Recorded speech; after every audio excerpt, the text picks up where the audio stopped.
After just one season, the New York Jets have fired offensive coordinator Tanner Engstrand. Was it a wise decision or was it a premature move by head coach Aaron Glenn, who's looking to save his job? We'll talk about that and much more, all coming up here on a Tuesday edition of NY Flight Jets Talk. Let's roll. This is NY Flight Jets Talk with Connor Long. NY Flight Jets Talk. We're talking Jets, Jets, Jets, Jets, Jets, Jets. NY Flight Jets Talk with special guests. NY Flight Jets Talk. Here's your host, Connor Long. Jets, Jets, Jets, Jets, Jets, Jets, Jets, Jets, Jets, Jets, Jets, Jets. What is going on, New York Jet fans? Hello, everyone. Welcome back here into another edition of NY Flight Jets Talk. As always, I am your host, Connor Long. It is great to be with you. However, and wherever you are joining us as we come to you guys live right here on this Tuesday evening, January 27, 2026. Be sure to drop down below, smash that like button, hit subscribe. That is the free way to support us, what we're doing right here on the channel, giving you guys in-depth analysis and coverage surrounding the New York Jets almost every single day. Again, smash the like button, hit subscribe. That is the free way to help us grow. Questions, comments, thoughts, throw all of those in the chat. We're going to dive into those. If you want to call into the show, you could do so with the link pinned in the video description down below or at the top of the chat. Again, we want to engage with you guys. We want to hear what you have to say. So questions, comments, thoughts in the chat. Call into the show with the pinned comment at the top of the chat. Again, the breaking news today that we're going to start with, of course, is the Jets' decision to move off of offensive coordinator Tanner Engstrand. Now,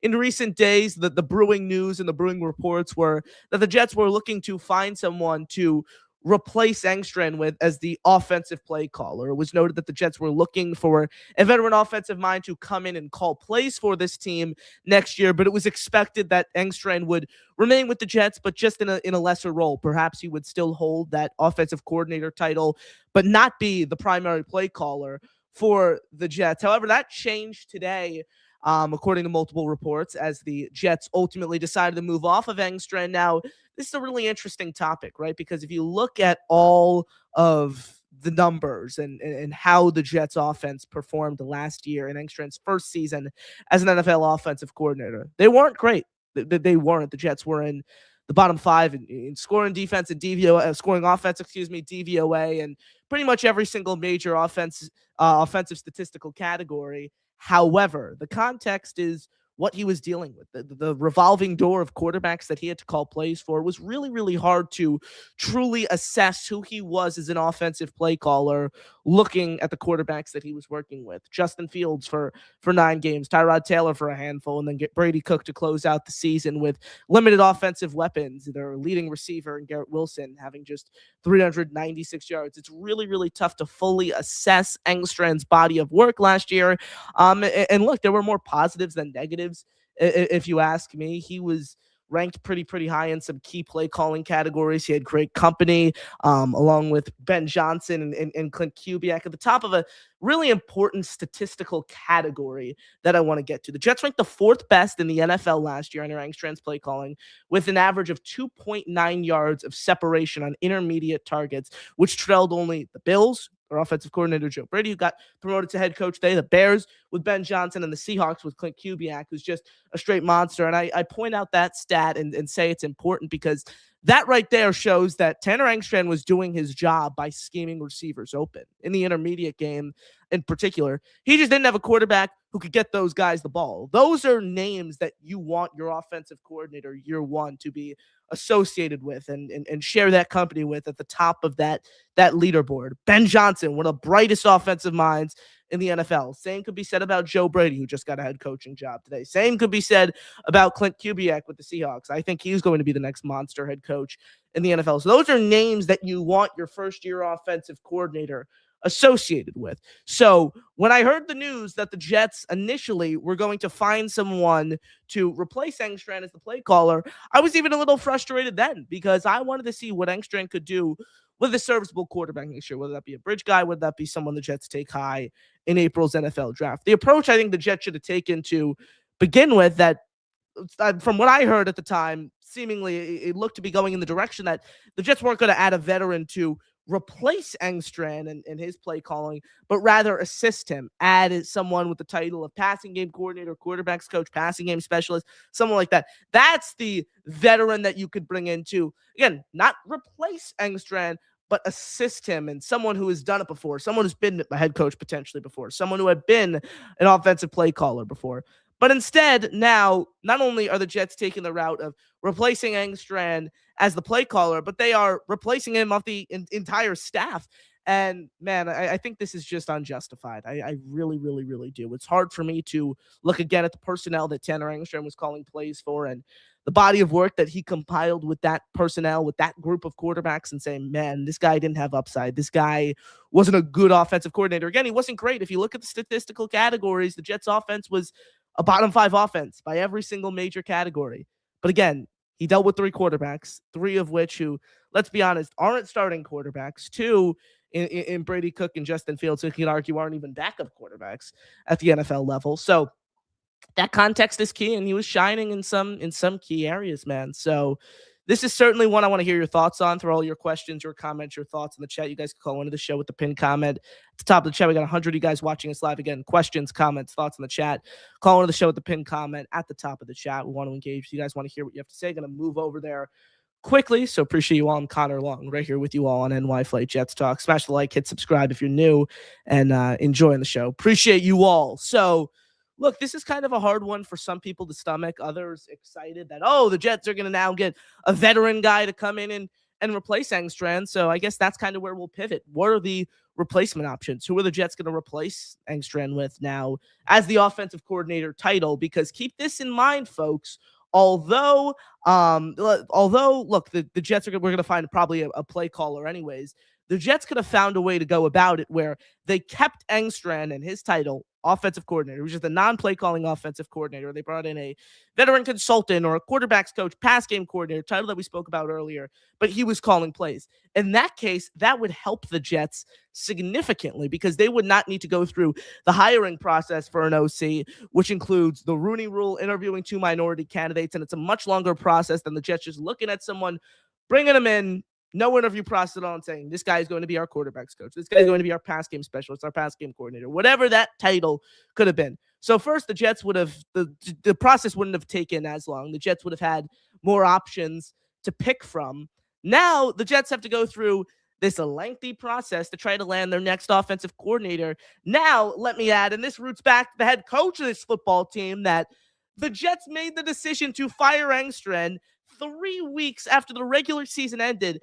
And the creme de la creme of offensive coordinator candidates, even if they weren't going to take the Jets job, at least get them in the building, see what they have to say. The Mike McDaniels of the world, the Brian Dabolls of the world. Those guys are off the board now because Aaron Glenn took 3 weeks to mull what he was going to do with Angstrand. And that roots back to this report that I want to pull up right here from SNY's Connor Hughes.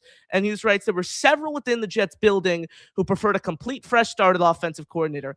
Aaron Glenn originally wanted Angstrand to remain on his staff. After multiple discussions today, they made the decision to move on. The Jets have been searching for someone to add to their staff who would have called plays, not remove Angstrand pretty much entirely from their coaching staff, which goes back to what I was saying earlier. But this shows me someone in Aaron Glenn who is scared for his job, who is placing blame on the coaches around him, and is pretty much just pressing the panic button and saying, we need a spark, and we need to spark fast. Because this is a head coach who won 3 games his first year, who showed no continued progress throughout the season, who, with a rough start, can legitimately be fired in season. This could be a situation, folks, like the Tennessee Titans last year with Brian Callahan.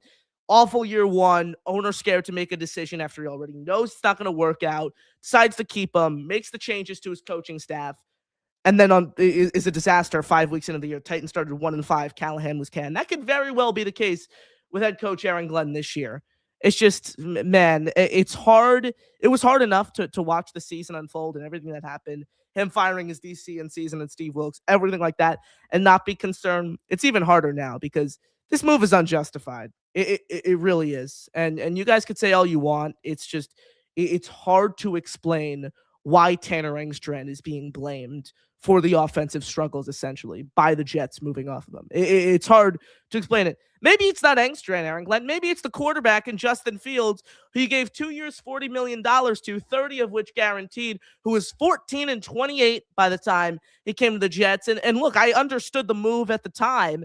However, look, he played his worst football of his career under Glenn's watch, under this coaching staff's watch. The guy got benched after 9 games when he went 2-7.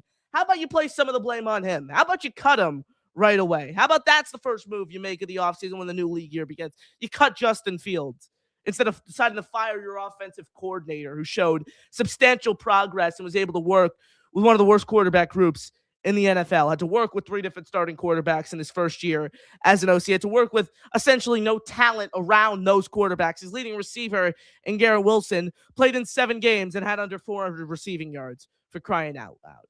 How about you place some of the blame there? How about that? Instead of just moving on from your OC after year 1. And it's not even that they moved off of him. It's who are you replacing him with? Again, the route that the Jets seemingly had laid out to begin with made so much more sense of bringing in a veteran who had done this before, who had been either a head coach before or a play calling offensive coordinator, has experience working and helping develop young quarterbacks in the league. Bring that guy on your staff to help Tanner Engstrand out, and help him get through this. How about that? That made all the sense in the world. Now you're firing Tanner Engstrand after all the creme de la creme candidates for OC are off the board. Now you're about to lead a search as we sit here on January 27th, 2026, talking about this news, and the Jets don't have an offensive nor defensive coordinator. We'll talk about the DC search a little later. And what do? Frank Reich? That's the name that the Jets have been linked to, per Connor Hughes, and that's the name that they seemingly like. I want to talk about Frank Reich here because I've heard a lot of people float his name out, some positive, some negative. I wrote a column about this over at jetsxfactor.com a couple days ago. Frank Reich and Wink Martindale would be a disaster for this team. That tandem of offensive and defensive coordinator, a combined age, I think, of 120 years old, something along those lines. Frank Reich is someone, folks, who has not had success in the NFL since 2021. Frank Reich is someone who, yes, he won a Super Bowl as an offensive coordinator, but was not calling plays that year. Frank Reich is someone who, under his watch in Carolina, his last NFL job, he was the head coach of that team. They started 1-10. Bryce Young had a horrific rookie year after he had won the Heisman Trophy the year before and was canned in season. That's the guy that you want to bring on to help develop your quarterback? That's the guy that you want to replace Tanner Engstrand with? It makes no sense. It really, really doesn't.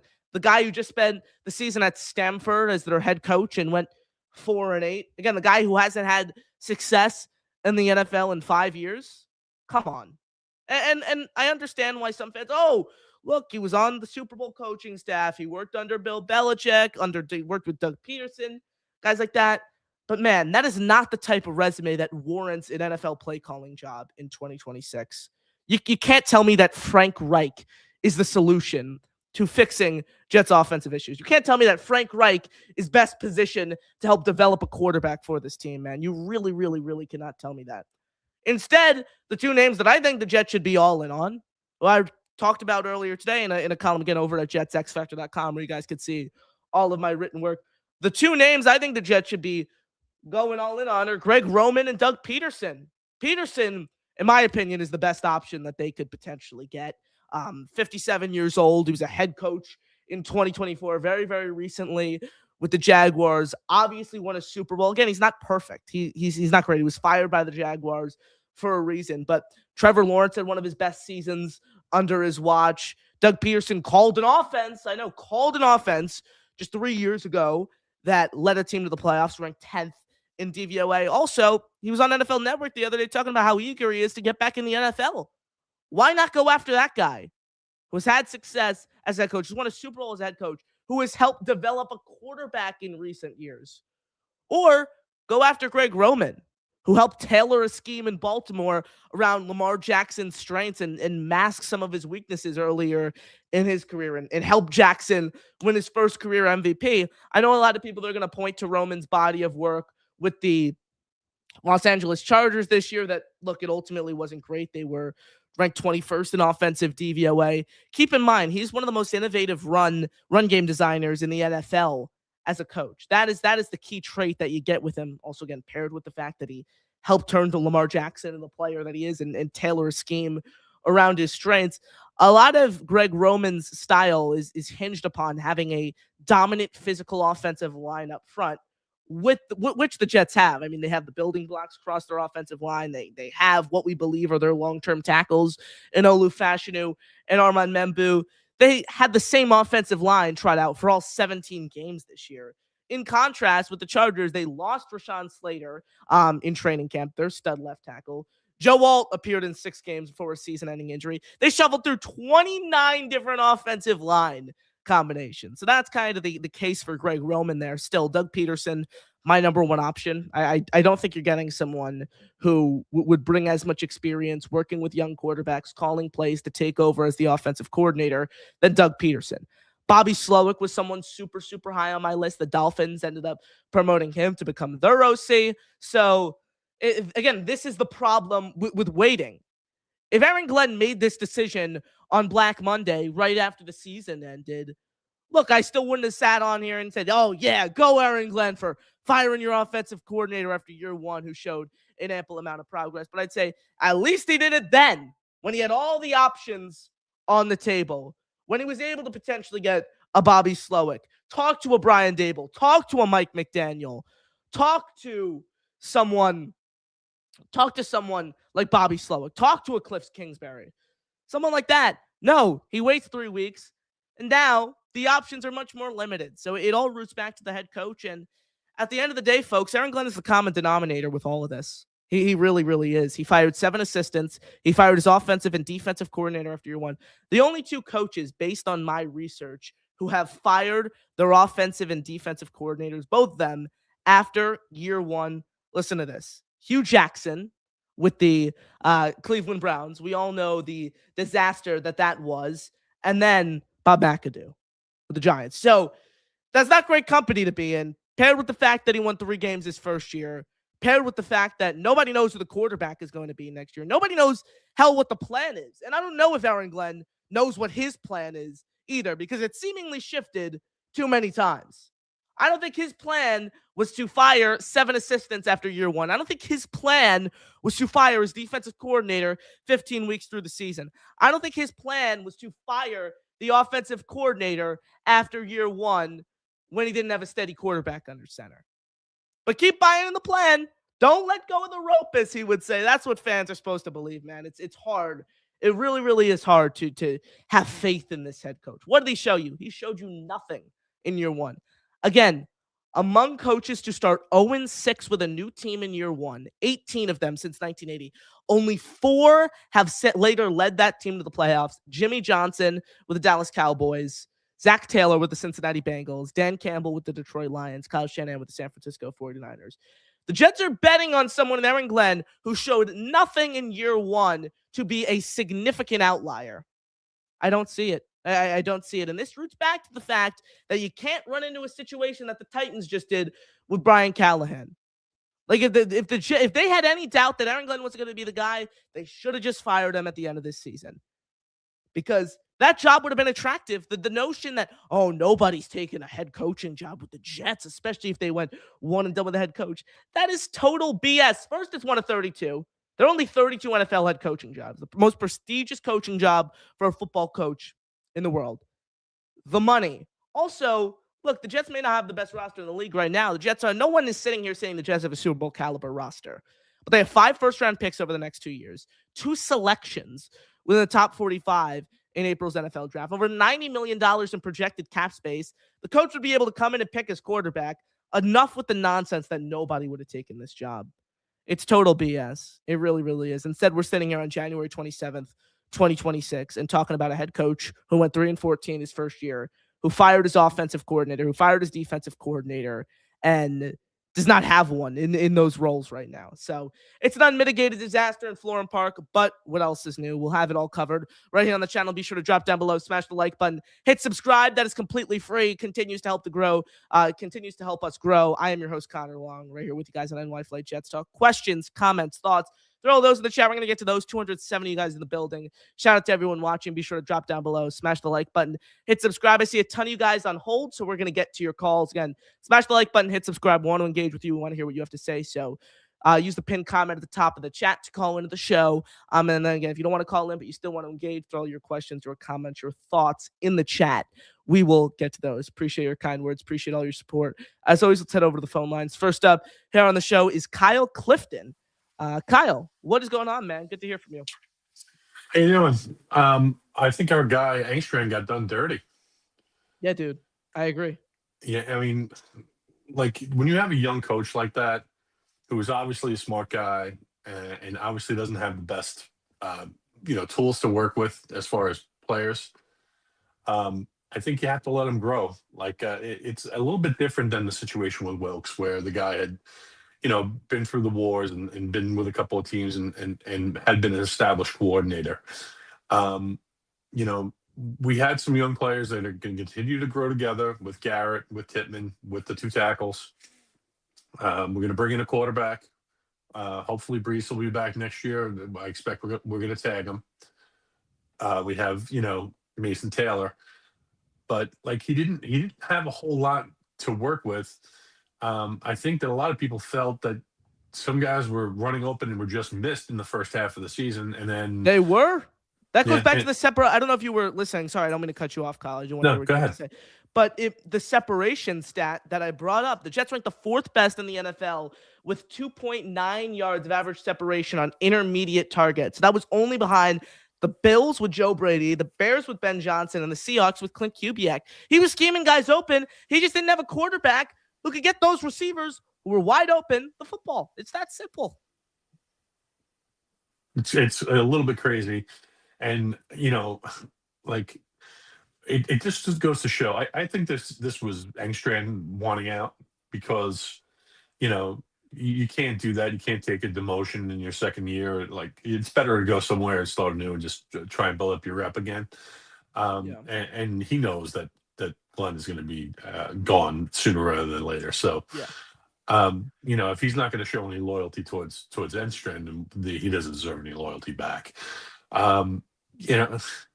As far as like these other hires, like, we're going to be scraping the bottom of the barrel. And it just makes you wonder why would he kept this guy. So I appreciate your time, Connor.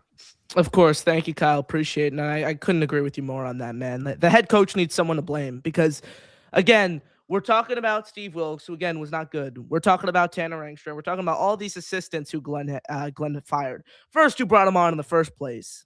That was the commander-in-chief in Aaron Glenn.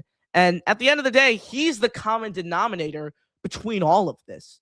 You don't see this often where a head coach fires his offensive coordinator and defensive coordinator after year one, who fires 7 assistants after year one, 5 positional coaches, man. It's just, this is not what you see every year. And again, fans, he will continue to tell fans, don't let go of the rope.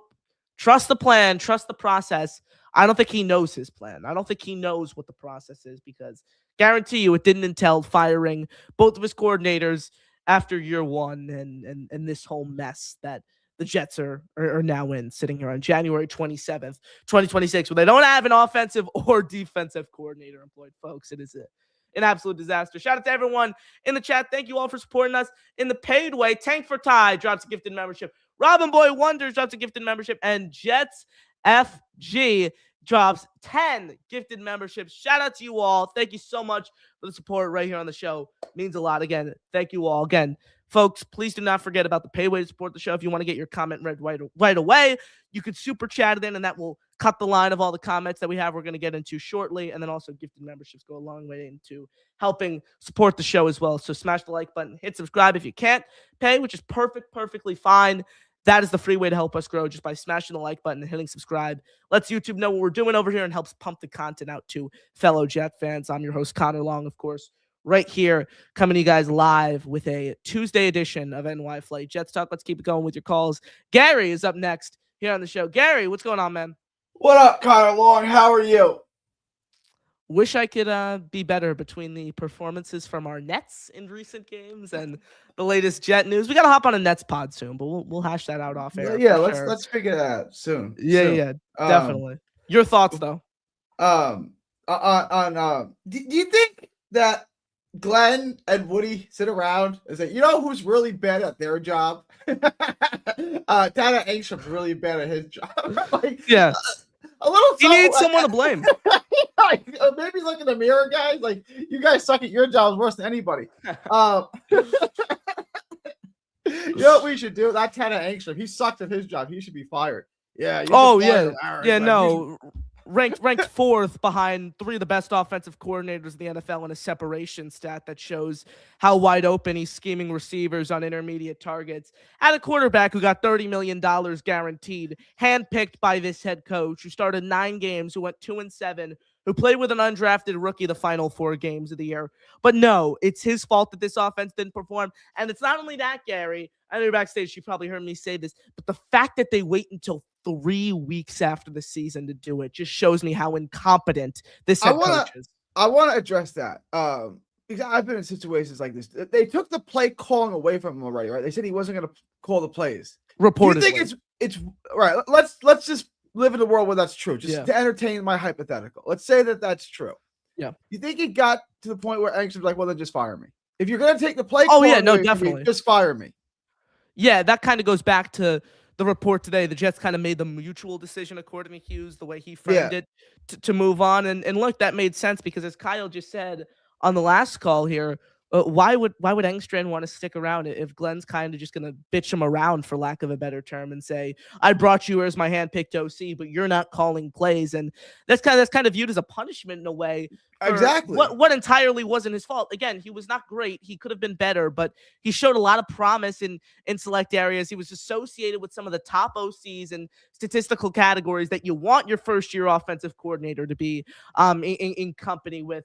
He made the most at a terrible quarterback play, the play designs on first and second downs, on script. I thought there was a lot to like. So the approach that I wanted them to take, Gary, which I mentioned earlier on, and the one that they were seemingly going to before the season ended, of adding a veteran to Angstrand's staff, adding a Doug Peterson, or even I would have been more okay with a Frank Reich as the quarterback's coach or pass game coordinator, someone like that, to help guide Angstrand and help assist them, because he had nobody on this staff. He had Scott Turner, who was an interim OC last year with the Las Vegas Raiders, who was a Commanders OC for a few seasons and did nothing. Add a veteran who's done it before. Add a veteran who's been a head coach. Help him assist Angstrand. But no, now he's the scapegoat, and the common denominator of all these issues, and Aaron Glenn remains employed.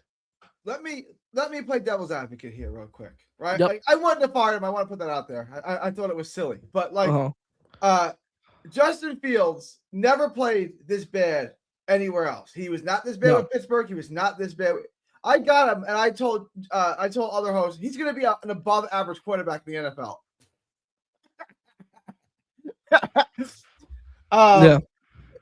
Okay, they were 29th in the NFL in total offense, and their quarterback played the worst he's ever played. Why am I not firing him? Well, let's talk about the quarterbacks coach, Gary. Aaron Glenn brought on a quarterbacks coach who he handpicked.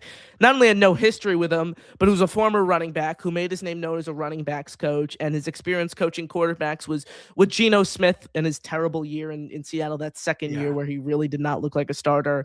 Will Levis and Malik Willis, the Titans, that disaster, and Desmond Ridder with the Falcons. So look, Aaron Glenn wasn't great, and you could say Tanner Engstrand bears a lot of that responsibility. But keep this in mind, Gary. A lot of people, myself included, noted this going into it. Justin Fields did not fit a Tanner Engstrand offensive system. A Tanner Engstrand offensive system is Jared Goff, a lot of anticipation, making the throws across the middle of the field, and Tanner exceeded that, what he does best, per that metric I mentioned of average separation on intermediate targets, by getting these guys open across the middle of the field. His scheme just predicates upon a quarterback who can make those throws across the middle of the field and thread the needle. No, I'm with you. He doesn't fit. Justin Fields doesn't fit Tanner Engstrand's offense at all. It didn't make any sense. The pair didn't make any sense from the start. It is what it is. Like, if you're gonna, like, that was Glenn's guy. Glenn handpicked him. Why not give him a shot and come to an agreement on a quarterback? Yeah. Like who do you like? Give me a list of guys you like, or I'll give you a list of guys I like, and you pick from that list of quarterbacks. Like, to give him a guy that makes no sense in his offense and then fire him after 1 year, or even just take play calling away from him after 1 year, makes little to no sense. You never gave him any chance to succeed. What I'm thinking of, like, is this kind of like Glenn's got to fire everyone to save his job? Right? Like, well, it's not my fault. Yeah. It's everyone else's fault. So they all have to go. I did my job. Everyone else sucks at their job. So I need to replace all these guys. Is it that kind of thing? Because this is what they're doing now is wild. Like, this is, I was all for firing Glenn, right? Like, once you decided to keep him, then what you're saying is we're running it back, right? Like, Glenn did his job to some degree. Good enough to keep it. So why are we now panicking then? Right? If you're saying Glenn did his job good enough to keep his job, why are we all panicked now? No, I entirely agree. And I think this roots back to the fact that I've mentioned multiple times throughout this program is Glenn's the common denominator. He's the root of all these issues. Now, the news, Aaron Glenn will be back next year. There's no way around that. People look at today and say, oh, there's sure. No. The Jets are not firing their head coach at this point after he's fired the OC, after he's fired 7 assistants, after he fired his defensive coordinator ever since the trade deadline, really. I think it was a surefire lock that AG was going to be back for year 2. The news that has kind of come out now through Connor Hughes, through Zach Rosenblatt of The Athletic, is the Jets, and we're going to break it down shortly, are, quote, warming up to the idea of Aaron Glenn calling defensive plays next year. And candidates who they have spoken to have kind of gotten that gist that Aaron Glenn wants to call plays. That's really the final thing to assess Glenn, because he didn't call any plays this year. So if he's a disastrous play caller next year, that is going to be a whole nother conversation. And again, if the Jets had any doubts of Aaron Glenn, they should have just fired him on Black Monday. Look at the Tennessee Titans. Look at Brian Callahan. They ended up with Robert Saleh as their head coach because they decided not to go one and done, let him pick his quarterback, fail, and then decide to keep him for a second season and fire him after a 1-5 start. I mean, is this like if the Jets start 1-5, Glenn is going to be fired? I don't know. Like, I don't know about that, right? Like they may give him full, like they may say this is. Remember Saleh's first year? It didn't really matter what he did, right? Like this is what like sure. with the Nets, with Jordy? They don't really care what the record is, right? They care about the development. They don't. No one developed. Everyone got worse under Glenn. Yeah, but that's my point though, right? Like the Nets have Jordy, and it's like, okay, whether or not we win or lose games isn't the most material thing. Sure. We know that we have the right coach. That we know. Is that how Woody looks? I'm not joking. Is that how Woody looks at Glenn? It's like everything else might suck, but at least I know I have Aaron Glenn, who's the right. I know that sounds crazy. Yeah. But they fired everyone else. They've gotten rid of everyone else. They wholesaled everything else except for the coach. Does Woody look at Aaron Glenn the way that Net fans and Net organization looks at Jordy? Is it like everything else sucks and we're going to blow everything else up, but we have our coach in place? I don't think so. I don't think Woody wanted to get involved. I don't think he was ever. I think the Jets could have gone 1-16, and I think there was that's still a high chance that Glenn would have returned. But then why would you fire all of your assistants then? If the system, if the right system's in place, it's just a matter of time, right? Sure, but he's given Glenn autonomy. That was made known since the introductory press conference when he referred to Darren Muji as Aaron Glenn's sidekick. But the reporting done by ESPN's Rich Cimini at the end of the year, Woody Johnson was not happy with the way the season ending. I think pissed was the verbiage that Cimini used to describe that. It was unlike him not to go to the final few games of the year, and he will get impatient. We know that about Woody Johnson. He fired Robert Saleh after a 2-3 start. Woody has a tendency to, at first, let his guys sit back and do their thing. But once it starts getting ugly, once it becomes too much of an embarrassment to ignore, he will act, and evidenced by the Saleh firing after a 2-3 start, he will act in season. I don't think Aaron Glenn could survive a 1-5 start. I really, really don't think he can, Gary. I think he may get a third year. I not that he deserves it. I just don't. I think that's Woody's guy, and he's going to see it through. Like I don't know. Maybe I'm just. I hope you're right, Connor. And I do see a 1-5 start. I look at this team. They're not going to have let's see what they do. Like, I'm not going to be the bearer of bad news. Let's see what they do in the offseason. Let's see what they do in the draft. But assuming they don't really address quarterback, and they're going forward with pretty much what this looked like last year, how are they going to be better than one of them? How are they going to be? This is so bad. So they should have just fired Glenn. It's not the right fit. Like, whatever. It's going to be another long season, Connor. That's kind of my. I hope you're wrong. I'll say that, Gary. Anyways, thank you for the time, right, brother. Talk appreciate to you soon. Yeah. Absolutely, ladies and gentlemen. Gary joining us right here on the show. Great call from him. Great to hear from everyone. Still got a ton of you guys on hold, so continue to load up the phone lines, call into the show with the pinned comment at the top of the chat. Smash the like button. Hit subscribe. I'm Connor Long right here with you guys on a Tuesday edition of NY Flight Jets Talk. 253 you guys watching us live. So again, haven't already, smash the like button, hit subscribe.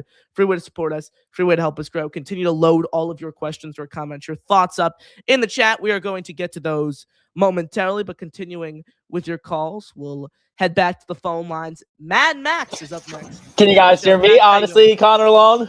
Oh man, let's talk about this move. So the Jets recently fired OC Tanner Engstrand. Probably the worst move I've ever seen in my life. This just shows Aaron Glenn's the most clueless head coach I've ever seen. You know, why would you fire an OC who can scheme up receivers open? I mean, it's a bad move, Connor. Honestly, what are your thoughts on this move? Do you think it's horrible? This just shows Aaron Glenn's clueless.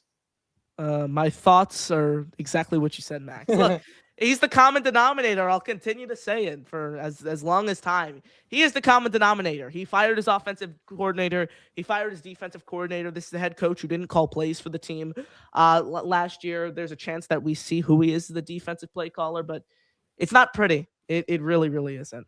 I've never seen this anything like before. And you know, Aaron Glenn's tenure, really, Connor, it shows total levels. I mean, not this dude. Like, you know how bad it is? Like, it's inept. Like, how do you have a defense that has 0 interceptions? You fire your offensive coordinator, top 3 in the league, with scheming guys open. Justin Fields, really, Aaron Glenn was you should have noticed the red flags when you try to get rid of Aaron Rodgers. You know, you're trying to pay, you pay Justin Fields $30 million to play quarterback. He's like, oh, he's never been coached properly. And then really Aaron Glenn in April, when Quinton said it was another rebuild, you know, he was like, oh, we're here to win now. Aaron, Glenn, when is the winning going to start? 2027? It's not going to happen, Connor. You know, he's going to be fired next year, you know. And honestly, for the people that defend Aaron Glenn, what does Aaron Glenn do well as a head coach? He is not a good coach. Sorry to say that, Connor. He's not a good coach. He's going to get fired next year. Yeah, it's tough to disagree with you. And thank you for the call, Mags. Appreciate it. Love your passion as always. Always great to hear from you. When we get a chance, OG Jets fan 1985 is next up here on the show. Tommy, what's going on, brother? Connor Long, what's good, my brother? Not much, man. Not much. I got you loud and clear. Hey, first I want to say good luck to your baseball season. I heard you on Jake's show the other day, or Boy Green. Good luck to your baseball season. God bless. Thank you. I agree with everything that you, Gary, Kyle Clifton are saying. My thing is like, look, this is my opinion, okay? Aaron Glenn fired the whole everybody. And like you guys or everybody's saying, it took them, 30 days after we lost our last season game to fire these coaches when they knew they were on their way out. They probably knew. And why did he wait so long? Because these other coaches could have had opportunities somewhere else. So this guy's being, first of all, another, sorry to say, an asshole like he's been all season. And you hired all this coaching staff to be on your word. And you fired them all. So what makes you be okay to still be in charge when you thought that this coaching staff, who you designed to be on your team, all failed and you fired? So now what makes you still be here? That's my biggest question. And my only thing that Gary was, I didn't understand if I understood him right. Saleh didn't get fired after 1 year. He got fired after like 4 years, right? 4 or 5 years. It was four and a half seasons. He had 21, 22, 23, and then so you had pretty much 3 and a half, 4 in that range. And he got fired after a 2 and 3 start. So he got time, yes, but he also went 7-4 in 2022. We started 7-4 in 2022, which was huge. A 7-4 start is huge for a second-year head coach. Essentially playing with no quarterback. That season unraveled because that squad didn't have a quarterback. Then he traded for Aaron Rodgers, so they gave him a quarterback. They gave him a chance with a quarterback 2023, it went to hell 4 games into the season when Rodgers went down with the torn Achilles. And then in 2024, when things got ugly right away, Woody was impatient. So year 2 of Aaron Glenn is essentially going to be like year 4 with Robert Saleh, because Glenn is going to have a chance to take a quarterback in April, whether he wants to capitalize on that opportunity or not. He has the chance to take a quarterback at number 2. He has a chance to take a quarterback at number 16. This is his final ride. He is riding and dying by whoever the quarterback is. And Connor, this is Woody's coach, because Woody claims that the coach with Saleh, he was in London doing it, whatever the hell he was doing in London, in UK, whatever. So he didn't actually hire Saleh. So he takes no responsibility for that because Chris hired him. 10 times better coach. He should let Chris talk, because Woody has no idea how to talk to people. He really don't. And my question to you is, Connor, who do you think that at the number 2 pick, you think we're going with the defensive end Bain? Or do you think that we could trade back if there's an option, or you take Bain at 2? I don't think a trade back is the default option for everyone, myself included. The issue, however, who's a team coming up for? There's no quarterback behind Mendoza that anyone's going to want to take it to. I think teams could wait, really. I don't think there's anyone so appealing. And there's great talent. Look, you have Ruben Payne. You have Arvell Reese. Caleb Downs, the defensive back out of Ohio State, is even a captivating name for some. There are a lot of really, really good players. Offensively, Carnell Tate, Jordan Tyson, the receivers who will get the headlines. Jeremiah Love is a chance to be a top selection. He was a Heisman finalist despite being a running back. So there will be a lot of names and a lot of talented players to be selected. However, quarterback is what brings in the extra capital when trading up into a top 3 selection. And there's just not a quarterback, in my opinion, that a team is going to be eager to come up for at number 2. You don't think nobody will trade up for a D end in Bain to come up, like 1 or 2 picks? No. I'm going to look at the teams. If you look at the teams behind the Jets as they sit at number 2, it's the Cardinals at 3, the Titans at 4, and maybe the Titans if they fall in love with Bain and Saleh obviously being a defensive guy there. But I doubt they'd give up anything substantial. If it's a trade back, it's maybe 1 or 2 spots and you're picking up an extra pick. But those are talks that will pick up steam during the combine, the pre-draft process, the pro days, and things like that when teams really get together, even potentially these next few days with the Senior Bowl underway now in Mobile. So those are talks that will unfold over these next couple of weeks. Connor, my last question: if we do pick up quarterback, do you think we get Simpson at our 2nd pick with the Colts, or do you think that we go into like the 3rd round, maybe get like the guy from a 3rd or 4th round quarterback? I forgot his name. Nussmeier. Yeah. Yeah, again, that's a tough question for me to answer right now. I really like Simpson, though. The idea of him at 16 is maybe a little high, but if they have strong conviction that he's the guy, this regime needs a quarterback. Take him. He's a very quick processor. I understand the concerns that, look, he didn't start a ton of games in college, but he's a quick processor. He showed a lot of promise, despite being in not a great situation in Alabama. His receivers were not great. They dropped a lot of passes, and he flashed promise really in 1 full season of starting. My worry, though, is if they draft Simpson, because historically speaking, quarterbacks who have had 20 or less starts in college and then get thrown into the fire right away at the pro level don't succeed. My concern is it's a situation like the Giants just saw with Brian Dable, Russell Wilson, and Jackson Dart. And look, Dart ended up rising to the occasion despite Dable ultimately getting fired. But I could see the Jets bringing in a Marcus Mariota or Kirk Cousins this year, starting him, and then it gets to the point where they start the season 0-4, and Glenn kind of says, damn, I need someone to come win me some games. I need a spark. Throw the rookie into action right away, and it goes downhill from there. You just claimed it right there. If they go 0-4, Connor, I mean, how long does it take to 0-8 again? 0-7 again to get? I think 1-5 will get it done. 0-4, something like that. Like if they get embarrassed in those games as well. Like if it's a week 2 against the Bills for 3 straight weeks, I think that could even seal the deal. So that is the concern entering year 2 with a lame duck head coach. Listen, Connor, stay strong.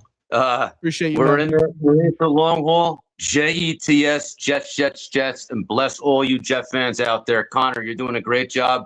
Keep up the great work, my man. Thank you so much. Appreciate you, Tommy. Thank you for the kind words. Thank you for your insight.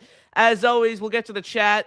take a few questions and comments from you all. Again, load all of those up in the live chat. I'm Connor Long right here with you guys on NY Flight Jets Talk. Continue to load up your calls as well. You could call into the show with the pin comment all the way at the top of the chat. The Real Two cruising in the buildings. Say, hey, everyone, it's perfect. The Jets won't have their head coach, GM, or position coaches at the Senior Bowl today. Maybe Mike Tannenbaum can scout for them as he has all the answers. Now, this ties into what I wanted to pull up next and really talk about here on the show. Robbie Sabo tweeted out a tweet from about a year ago at this, not a little less than, a little over a year ago, excuse me, last year when the Jets were going through their head coach and GM search, and obviously brought on the 33rd team and Rick Spielman and Mike Tannenbaum to assist with vetting candidates and bring them to Woody's attention. This was Mike Tannenbaum talking with our guy Jake Asman on ESPN New York, talking about what they were looking for in the next head coach and the process that they went through to really help vet candidates. The highlighted parts are what I really want to get into. Great job by Robbie Sabo pointing these out. They studied 30 years of data/league-wide trends for hiring. There was an emphasis on leadership ability as opposed to X's and O's acumen. I'll start with the first part. That in itself is ridiculous. The NFL is entirely different than it was 30 years ago today. Even 10 years ago. You can make a case for 5 years ago. The NFL is an entirely different game. The shift, again, from leadership ability to X's and O's is night and day. A Rex Ryan would not have success in today's NFL. You could make the case that someone like Aaron Glenn, and I truly believe this, I think Aaron Glenn would have been a great coach in the 90s, in the early 2000s. It's just such a different game in the modern day NFL. It is innovation over leadership. It is the X's and O's acumen over leadership. And it appears that Mike Tannenbaum and Rick Spielman just had the entirely wrong thought process entering this hiring process to begin with. It was flawed from the start, you can make the case. Just looking back at this interview, you could make the case that the hiring process was just flawed for the Jets to begin with. And they ultimately end up with Aaron Glenn, who is a rah-rah leadership type guy. That was the concern in bringing on Rick Spielman and Mike Tannenbaum to assist this. Two guys who have been out of the NFL, Tannenbaum in particular, for quite some time, who had success as a GM, but it was over a decade ago. That is the concern. And the Jets seem to just be playing a different game. The Jets seem to be stuck in the early 2000s. They seem to be stuck in the late 90s. And that explains their issues over the past few years. They took the same approach with hiring Robert Saleh the last time around. And we all saw how that worked out. And now Aaron Glenn is really no different. So I just wanted to pull that up because I saw the comment from the Real Two Crews, and it shows how, man, this hiring process was potentially flawed to begin with, which is obviously a glaring issue, and it roots back to Woody Johnson trusting an old friend in Mike Tannenbaum to help him find his head coach. Keeping it going with your calls. Alan, a.k.a. Happy for Tanner, is up next here on the program. Alan, what's going on, man? Hey, Connor. First of all, you're all grown up. Look at you. Very, very happy I appreciate for your it. success. Definitely. Thank you. Thank you. First of all, a couple of comments. I'll disagree with you on pick 2. I would take Reese at 2. I Okay. think he has the most upside. I know people love Bain because what they saw in the national championship, but I'm taking a guy with a higher ceiling, and that's Reese. And I think Reese could do more. I get it. I like Bain, number one. I know a lot of people focus on traits. He's someone who I know can do it. He's had multiple years of steady production at Miami. He could defend against the pass. He could stop the run as well. But I do understand the appeal with Bain. He's Parson-esque in the way that he was playing off ball and rushing the passer at the college level. The short area burst is what I really, really like out of Reese. And I think, honestly, some of it hinges upon who they hire at DC. I think if they ultimately go with a Wink Martindale, he is going to be enamored with the idea of Varvel Reese being his edge rusher, and I think that'll be the pick. But we'll talk about the defensive coordinator search a little later on in the show. But that's still an ongoing process, and I think that first defensive pick will hinge on who that DC or play caller is. So let me talk about what happened today. And again, I talked about it on Jake, but Jake's too stubborn to listen. So I'm going to talk to you about this. Again, I truly believe this was a parting of the ways then Aaron Glenn firing Tanner Engstrand. I think Tanner Engstrand saw the writing on the wall that someone was going to take his job and he was going to be number 2. And I think Tanner Engstrand completely dodged a bullet here. I think there was discussion in the room at one Jets drive. He didn't want to play second fiddle. And I think Tanner Engstrand basically said, I am not going to stay here if I have to be number 2. I know a lot of these reporters are like, he was willing to be number 2. I don't buy that for one bit, especially with the word coming out with Frank Reich taking over control of play calling. Again, when you're hired as an offensive coordinator and within a year you're demoted, it's pretty much you're getting fired in a sense. And I think it's better for Tanner. And I think Tanner decided he wanted to save face here. And he wanted to leave an organization that's actually right now about to hit rock bottom. It's in the level of the Browns and the Cardinals right now, the Jets. So again, you cannot convince me that Tanner Engstrand was fired because he didn't want to stay in that he wanted to stay with the organization. I don't buy that for one bit. I truly believe that Tanner wanted to go. And I think there was a meeting of the minds. And I think Tanner basically said, I don't want to play number 2. I was hired for this job, and I do not want to be that secondary coach behind Frank Reich. Again, I think it's irresponsible writing for people to say that Tanner wanted to stay here and be a second fiddle. I don't buy it. I never bought it. And I agree. Again, I give Tanner a lot of credit because Tanner could have stayed here, stayed mum and said nothing. But I think Tanner realized this was a dying ship. And he said, you know what? I need to get the hell out of here. Okay. And I think that's truly what happened today. I really do. I know people like, oh, Glenn fired him. I think Glenn basically spoke to him and Tanner's like, I don't want to be here. I don't want to be Frank Reich's little stepchild in this whole process. I truly believe it. And I think Tanner dodged a bullet. As far as the DC is concerned, again, I think with reports that Jim Leonard might take the DC job in Buffalo, which makes a lot of sense for him. Again, there was no interest in him coming here again. No, he took an interview to help out his old team. Yeah, pretty much. Make it look pretty. Again, he did it because he played for the Jets organization. He had no interest in ever coming here. Okay. No ascending head coach of either a coordinator or a wannabe head coach is taking a job working under this head coach. Nobody. Okay. Well, I'll say this. I wrote an article about this that got published earlier this morning. I don't think this search should be chasing about a big name either, like the Wink Martindales of the world. I've spoken about Wink so many times and why that wouldn't make sense. Sure, the Jets aren't the most appealing option out on the market. That's why a Jonathan Gannon went to Green Bay. That's why a Christian Parker went to Dallas.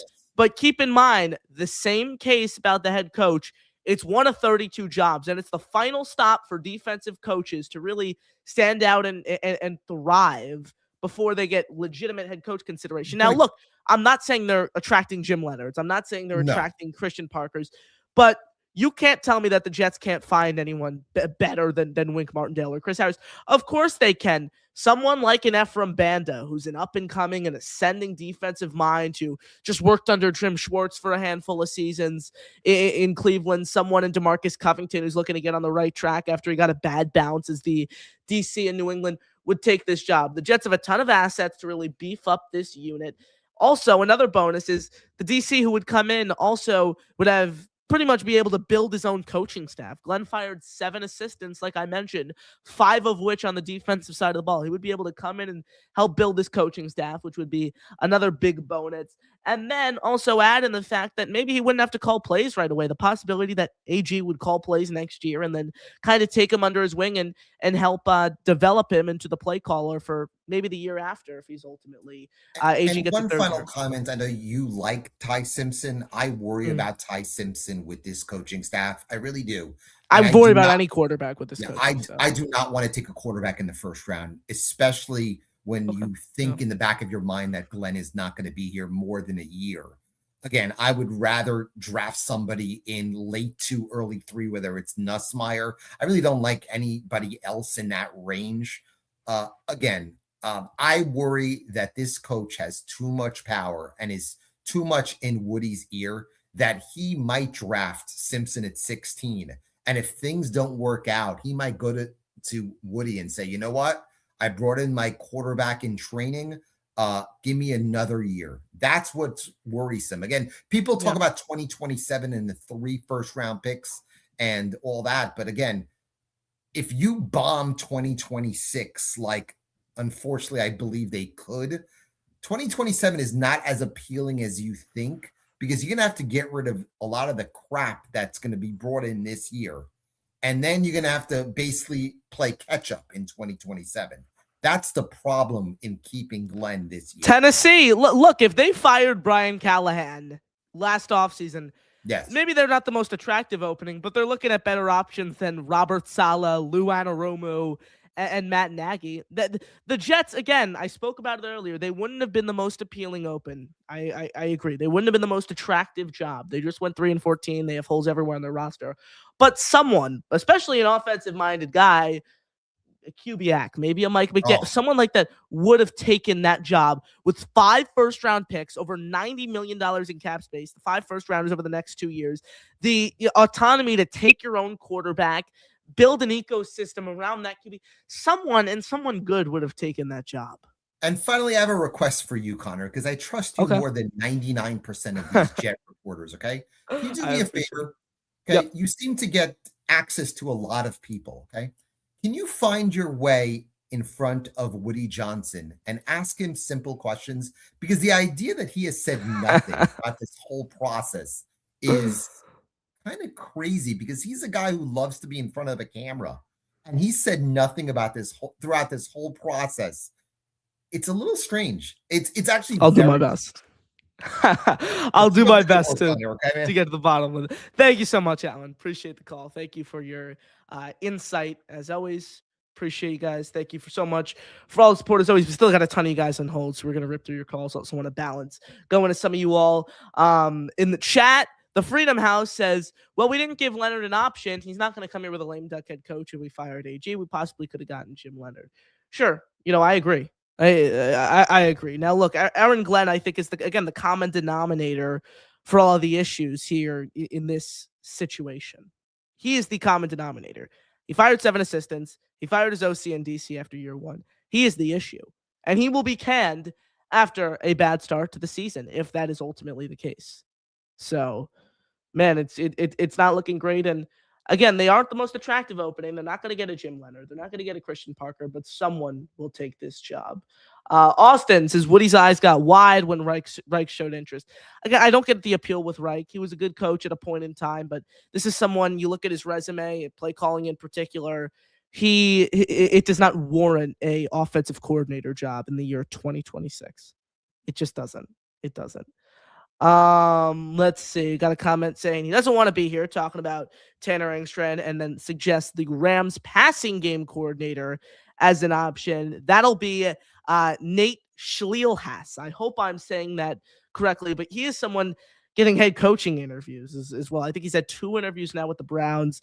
Schlielhaas is up and coming. He's super, super young. I think he's like 33 or something like that, 35. So he's super young. Guarantee he's not taking an OC job with the Jets. He might get a head coaching job. So he's getting legitimate consideration. Doubt he would want to come to the Jets. But if he expresses interest, again, an option you'd want to give a look. Worked under McVay over the past few years in Los Angeles. That whole tree is getting plucked. You'd have to think the guy is super bright if he's a passing game coordinator and already already becoming a finalist for a head coaching job in the at the NFL level. So certainly promising on Schlielhaas's front. Same commenter. YouTube's annoying. It shows the username, so it's tough for me to pronounce it sometimes. GM Sin Land Empire. That is what it is. It says, get your news straight, Connor. Frank Reich is a good OC. Not a good head coach. He's pretty much trying to say numbers don't lie. Okay, you say he's a good OC. You could say that he won a Super Bowl as an offensive coordinator, but he wasn't calling plays. And what is an offensive coordinator doing of real significance when they aren't calling plays? Let's be honest. Game planning. Is that what you're saying? Frank Reich is a good game planner. He won a Super Bowl with the Eagles as a non-play calling OC in 2017. Therefore, he should be the Jets offensive coordinator in 2026, that's nonsense in my opinion. There are much more appealing options. I think you can go out and get, again, a Doug Peterson, Greg Roman. Those are the guys atop my list. Frank Reich is not someone who fans should be enticed by and excited with if they do ultimately bring him on as the offensive coordinator. Again, passing game specialist, passing game coordinator, something like that to help assist Angstrand at the time. Sure. Not right now, though. As the full play calling OC with the whole autonomy over the offense and getting his hands as the sole really option to help develop a quarterback. No way. No way. Look at what just happened with Bryce Young. Again, Bryce Young won the Heisman Trophy the year before and then walked into the situation in Carolina. Granted, it wasn't ideal. And I don't want to say that Reich ruined him, but he was terrible under Reich's watch. He was not a starting caliber NFL quarterback. Look at this. He set an NFL record by averaging just 4.1 net yards per pass attempt, the lowest single season mark in NFL history for a quarterback with at least 500 pass attempts. That's historically bad. And then Dave Canales, a legitimate offensive mind, came in and said, hey, this kid is not broken. Not only am I going to keep him, but I'm going to turn him into a serviceable quarterback, and made the damn playoffs just 2 years later. So, guys, Frank Reich doesn't make any sense. This is someone who had success at a point in time, but is not an offensive play caller in 2026. He just isn't. Williams is take quarterback in the 4th or 5th round this season. Look, it's an interesting conversation. We're going to talk about it a ton as we get closer to draft time. I understand the argument for it, but at the end of the day, I think Glenn is going to take a quarterback high because he wants to keep his job and he wants to have a rookie quarterback in his pocket who he could either use as an excuse for a third season or try to, again, force into action and get a spark right away if a bridge doesn't work out to start the year. But there's certainly a compelling case for that because this team has a lot of holes. If you're telling me they could come away with Ruben Bain or Arvell Reese at number 2, CJ Allen at 33, Mekhi Lemon at 16, and then like Dylan Thieneman, the safety out of Oregon, at 44. You get 4 really, really good football players, 3 damn good defensive guys, a receiver with a tremendous amount of upside who could come in and play outside of Garrett Wilson. Like there are a ton of positive. There's a lot of reasons to be positive about the draft outlook moving forward. Where they take a quarterback is still up in the air, and again, a lot of it's going to hinge on the pre-draft process and how they view a Ty Simpson. Are they enamored with Garrett Nussmeier on night 2? Do they like Carson Beck? Do they like Trinidad Chambliss?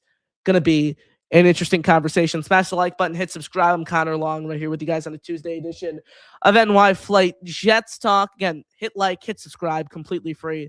Helps us grow. Questions, comments, thoughts, continue to throw those in the chat. We will go through those as the show progresses, but most importantly, we're going to keep it moving with your calls. Next up here on the show is the great Gator giving us some of his time. Gator, what's going on, brother? How you been? Hey, Connor, can you hear me? Is that Mad Max calling it? You gotta love Mad Max, man. I mean, think about Mad Max is he makes us forget some of this darkness that we're in with the Jets. Yeah. He really is. He seems to be darker in some ways in terms of his thought process. I wish he would calm down a bit, but I love the guy because he lightens up my day. Oh, yeah. One thing to keep in mind, though, as you start looking at colleges, when Max was your age, he was probably even more advanced in terms of his level of expertise with the Jets and how he was going to become a broadcaster. But then when he got into college, they kind of sucked that all out of him, and now you get the Mad Max that you see now. So just keep that in mind when you're looking for colleges. I don't recommend college for you or anyone. That's just a personal thought. I agree with Alan in terms of the Tanner thing. I think the jury's still out as to who's in charge here, and if Woody is listening to the noise, right? Because to me, I want to know more than anything, is Woody talking to Muji outside of Glenn, and are they making decisions, or is this a Muji Glenn thing, or is this a Glenn Muji thing, like a Glenn Woody thing? Like I kind of feel like we don't know yet. We don't know if Woody's hearing the noise, because there's been a lot of noise. I mean, it's not just our buddy Jake Asman that's been screaming, hollering, and yelling from the tallest building about Glenn. But if you look across the media, there's probably a lot more than there are defenders of Glenn. And today is a special day because I've never seen Glenn get hit so hard across the board from people that were defending him. And so I think, so here's what I wanted to say to you. I've been a Jets fan for a long time. I won't tell you how many years, but you know, and we could probably relate to this. You know how the Jets get to that point in the season where if we're not mathematically eliminated, there's something in you that holds on to that hope, right? That somehow we're going to go on a run and we're going to win the last 8 games because we're not mathematically eliminated, and it kind of keeps us gelled together, right? Invested, When it was like when they I think that they weren't essentially they weren't fully mathematically eliminated. I feel like at that point in the year, after they started 0-7 and won before the bye week on, you know, the tragic day of Nick Mangold passing, and came out of the bye, won 3 out of their 5, and then it unraveled. There's something in your head, right? Even then, even with this shit talent team in terms of like what we're surrounded with and watching, there's still a path. Yeah. To me, the day that every day that goes by that we don't hire a coordinator, there's still a path for me for Glenn to get fired. And I know it's not going to happen, okay? But I'm still that's the Jet fan that I am right now, to be perfectly honest with you. The moment we hire a coordinator, I feel like that it's completely done. Now we're locked in on Glenn. I know everybody else says we are locked in on Glenn. He's the guy this year. But we don't understand what he's thinking right now. And we don't understand how loud this noise is and Woody's hearing it. And did the Tanner thing today happen because of the noise and they had to do something else? Because it seems as though, I mean, you don't fire an offensive coordinator typically this late in the season, right? That doesn't happen. No. So everybody's making fun of the Jets. Everybody is clowning the Jets. I got to tell you, man, I am still, until we hire that damn coordinator, I am still holding out hope that Woody hears the noise and just says, you know what? We can't get any decent coordinators here in the building. We can't get anybody to commit to this team. Why is that? You know, and does Muji go back to him and say, Woody, I can't get this guy. I can't get that guy. Wink wants this and Wink wants that. And I understand what you're saying about Reich, but I actually think Reich is better than Wink because I feel like Reich at least will be the adult in the building. Where Wink, I'm really concerned about him butting heads with Glenn.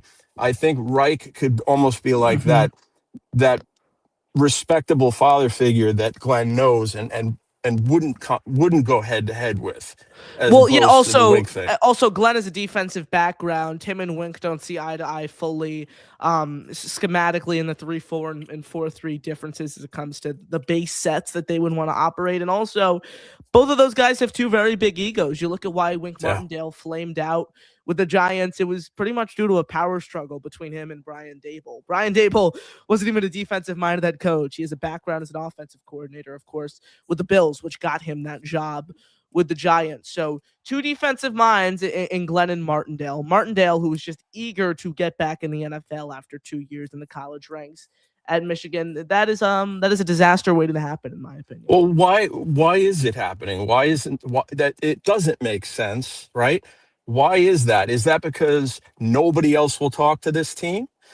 I don't understand. It doesn't make any sense that Wink is in play here. It's because I think Aaron Glenn, I mentioned it earlier when I pulled this up of Mike Tannenbaum telling Jake Asman on the radio a little over a year ago what he was looking at and what the 33rd team was assessing when vetting candidates. The Jets are playing a different game of football. That is it. It explains why Aaron Glenn hired Steve Wilks as his defensive coordinator last year. He had been one and done in, I think, his last 4 or 5 stops, but he was someone in Glenn's eyes who always done it before. He was a good defensive coordinator 10 years ago.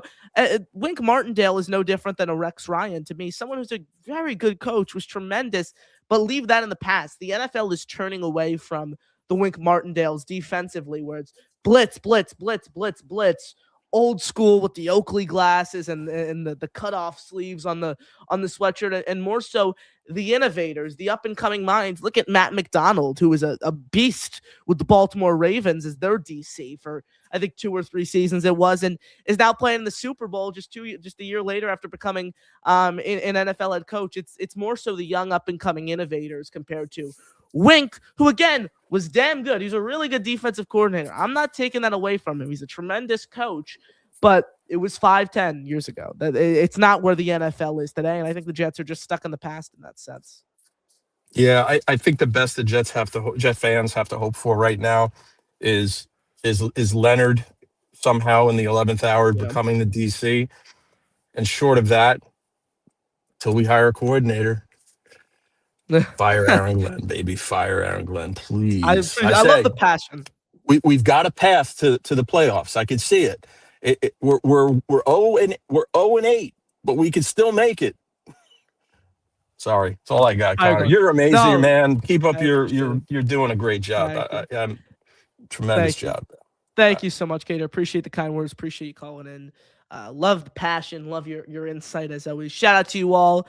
Got a few things in the chat we got to get to quickly. David D drops a 10-pack of gifted membership. Shout out to you, David, man. Thank you so much for continuing to support the show.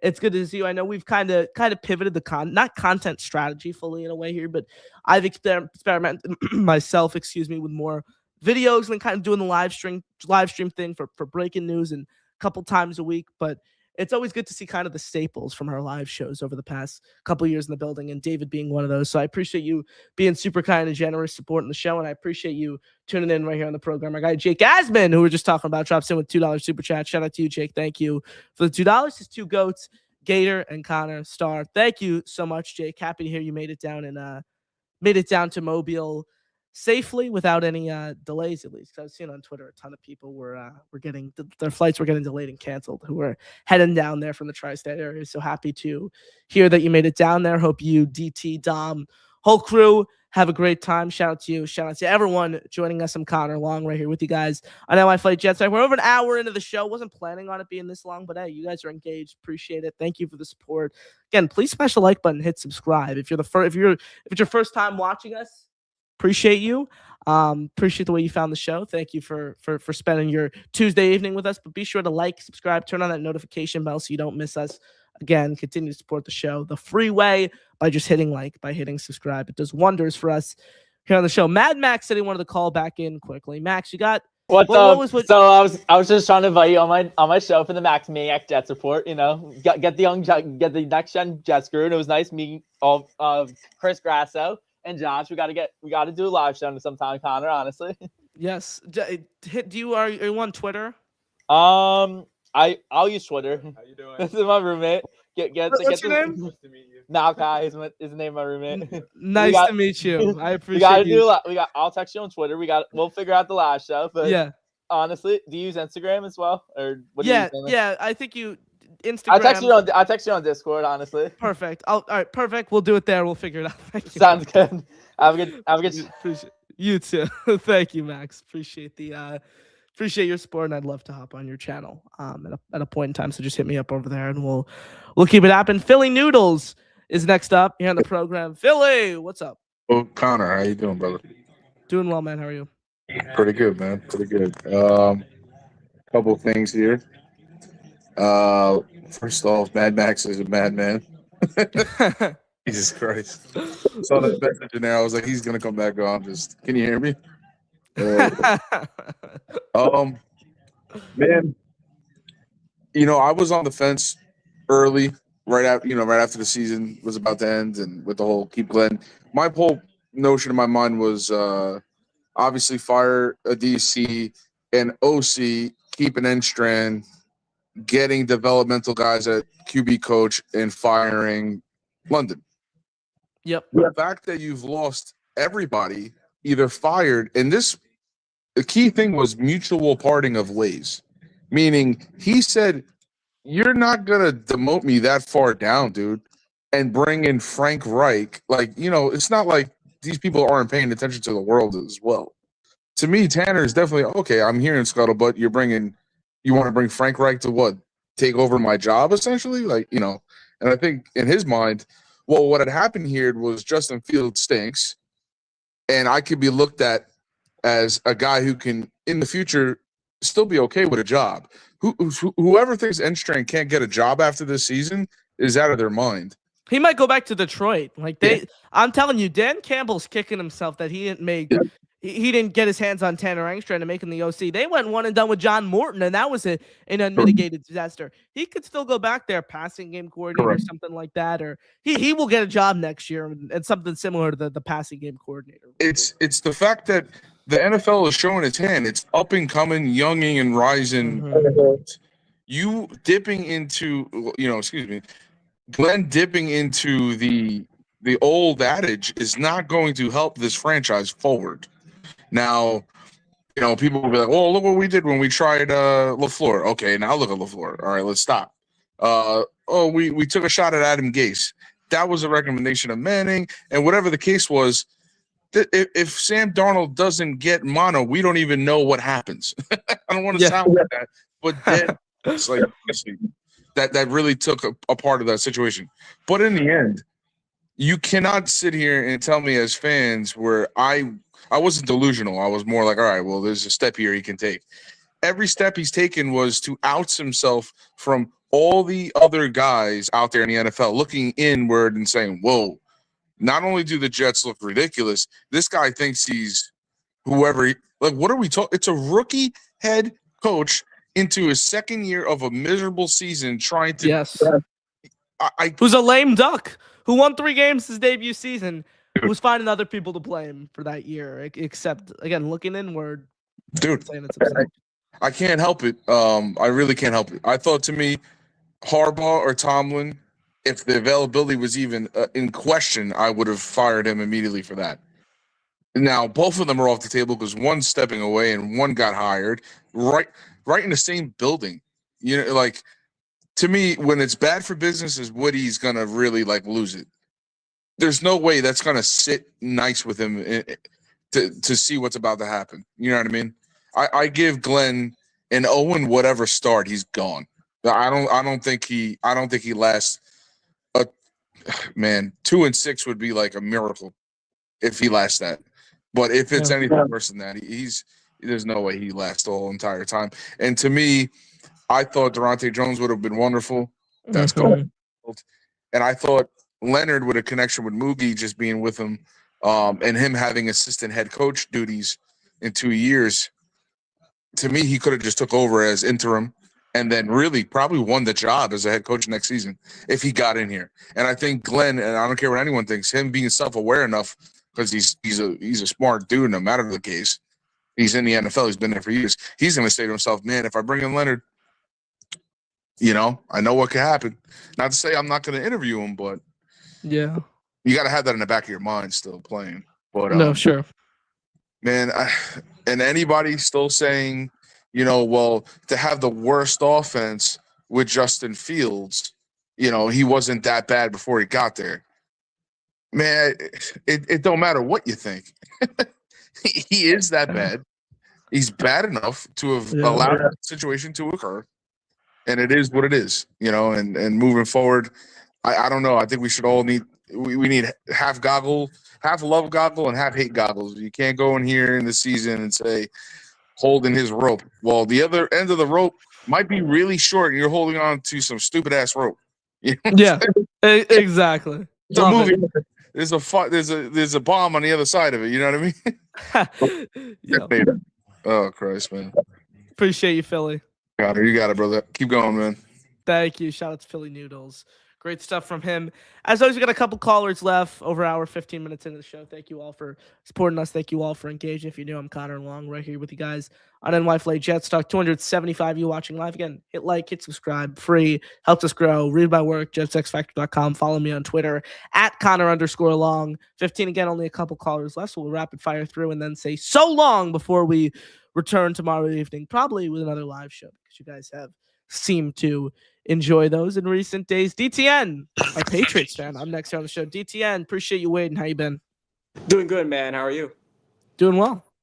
Yeah, I'm going to take off my Patriots cap and just put on the football cap and be like, what? I don't know from an outsider, so obviously I do watch a little bit of Matt O'Leary and obviously Richie and Jake Assman, so I do know a bit of like what the hell the Jets are doing right now. But I want to say this is basically disorganized from Aaron Glenn. I think he should have been one and done. I think that his ego has been getting the way. He still thinks that this is like, he would have been a great head coach if this was the early 2000s. The problem is this is not the early 2000s. Exactly. And about Frank Reich, I'm like, he is not a good coach. I'm like, yes, he was a good coach, but ever since like 2022 and then what he did with Bryce Young, you can debate like, oh, Frank Reich wanted CJ Stroud and bad ownership and whatever, but he is not going to like do well back as the offensive coordinator. So Agreed. if I were the Jets, maybe I heard the news that the Broncos fired Joe Lombardi. Maybe look into Joe Lombardi since he has connections with Aaron Glenn. What are your thoughts on Joe Lombardi?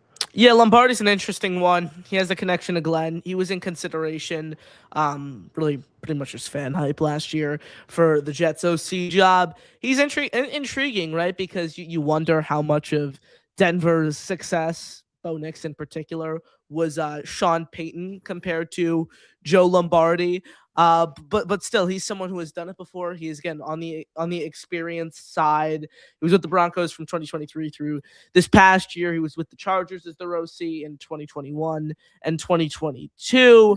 Again, Peyton was the play caller these past couple years, so a lot of I think their success is predicated upon Sean. Doug Peterson is still my number one option. Understandable. He and Greg Roman are the two guys that I'm really honing in on, but Frank Reich appears to be the clear-cut favorite, as unfortunate as that is.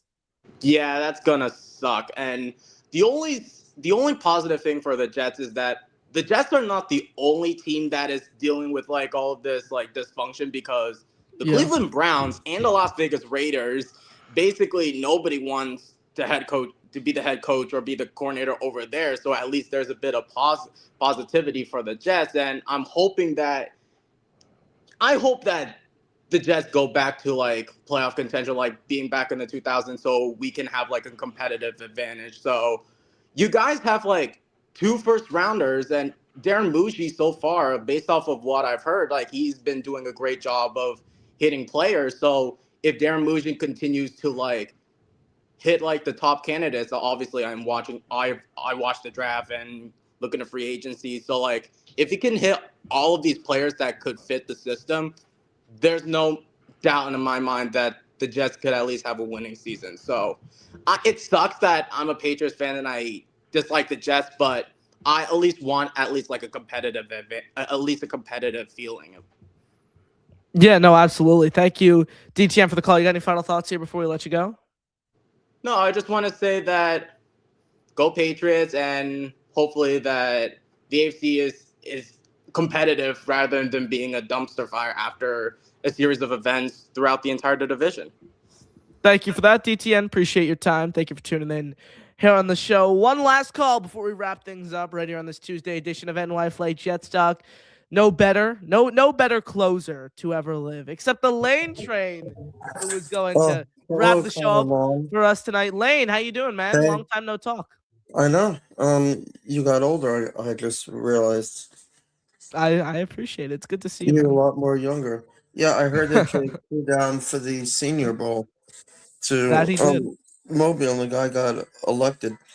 Yeah, I did hear. The reason why I did want to talk to you is because I heard the news that they fired. Who was at the Jets fired today? Tanner Engstrand. Yeah, I know, but why is that? Like, I'm asking myself the same question. Well, Lane. I know think he was good, but I know that. Okay, so now, do the Jets sign CJ Stroud, or do you go to maybe have a draft pick like Mendoza or Flores? I don't think CJ Stroud is going to be available on the trade Why? market lane. I know the playoff game wasn't great. I just think the Texans are in a position now where they're Yeah. going to pick up that 5th-year option and they're going to see what they could get out of him for at least one more year. If the season ended the same way, perhaps next season, we're sitting here laying on January 27th, 2027, having the same conversation, and the Jets don't have a quarterback, I think it's a different story. But Yeah. right now, I think Stroud is staying put in Houston. Yeah, But in the because event that he does become available, I think he's a quarterback who just needs to be behind a good offensive line and have an ample amount of weapons. And I think the Jets offer that. So I would certainly trade for him. yeah, because I don't really know if you keep Flores. No, not Flores, Aaron Glenn. Because I have a bad feeling if you don't keep him, do you get maybe Rabel?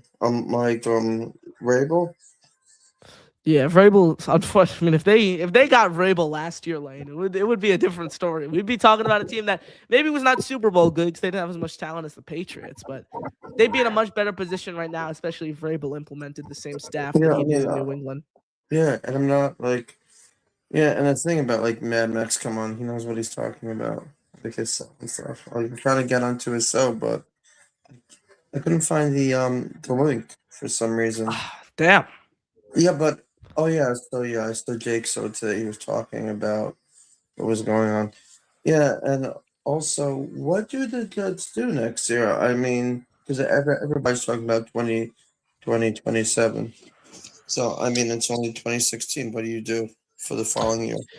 Yeah, I think a lot of it hinges on where they finish in the draft order and ultimately where they take, if they even take a quarterback in April. That will obviously affect the outlook of the team entering the year, along with some coaching hires, but also where they stand in next year's draft and their positional needs. Yeah. I mean, I'm not really Jets fan. I mean, I'm more of a Giants fan. Now, what do you do with the Giants next year? Who do you draft? It's a good question. What the Giants do in this year's draft? Look, it's an interesting conversation because Giants are at number 5 right now. They need a little bit of everything. The positive news that I think you could sell Giants fans is they think they have their quarterback in Jackson Dart. I think if Todd Monken becomes their offensive coordinator, that's a positive step in the right direction. Has the connection to Harbaugh. Yeah, is a high octane coordinator in the way he's developed Baltimore to really a dynamic offense tailored to Lamar's strengths. I think you can make a case for an offensive lineman. Spencer Fano, Francis Maui-Noah are the top tackles in this year's class. Defensively, they're pretty much set with their front 7. I think they're going to look to the offensive line, and I think that's where they're really going to look to make an upgrade. And I think that is going to be super important for them because, again, they believe they have their quarterback in Jackson Dart. They need to protect him. Yeah, and he didn't. And then, what do you do with? Let me see who else you could think. Do you re-sign Neighbors? Yeah, do you re-sign him or do you let him? Luckily, Lane, they don't need to re-sign him because he's only going to be on year 3 of his rookie contract this year, so they don't need to re-sign him at all. But nevertheless, thank you so much for the call, man. You got any final thoughts here before we wrap it up? Thank you. Thank you for taking my call.